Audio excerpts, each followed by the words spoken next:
இந்த வீடியோ பார்த்து பயந்துடாதீங்க. இவ்வளோ வெயிட்டெல்லாம் வந்து ப்ரெக்னென்சியில் வந்து யாரும் தூக்க முடியாது.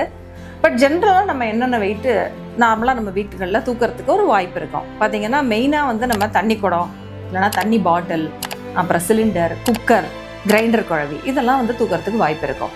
யூஸ்வலாக இந்த மாதிரி வெயிட்டு தூக்குறப்ப நமக்கு என்ன பிரச்சனை வரலாம் அப்படின்னா, பேக் பெயின் வரலாம், ஜாயிண்ட் பெயின் வரலாம், சில சமயம் தடுமாறலாம், கீழே விழுகிறதுக்கு வாய்ப்பு இருக்கலாம், சில சமயம் பார்த்தீங்கன்னா சுளுக்கு மாதிரி வந்து பிடிச்சிக்கலாம். பட் ஒரு 7 மாதம் 8 மாதம் இருக்கும்போது நம்ம இந்த மாதிரி வெயிட்டு தூக்குறோன்னா அப்போ வயிற்றுல ப்ரெஷர் அதிகமாகலாம், அப்போ கர்ப்பப்பைக்கும் ப்ரெஷர் அதிகமாகலாம், பேபிக்கு ஒரு ஃபியூ செகண்ட்ஸ் வந்து ஆக்சிஜன் போகிறது கம்மியாகலாம், பேபியும் அந்த ஸ்ட்ரெஸ்ஸை வந்து ஃபீல் பண்ணலாம்.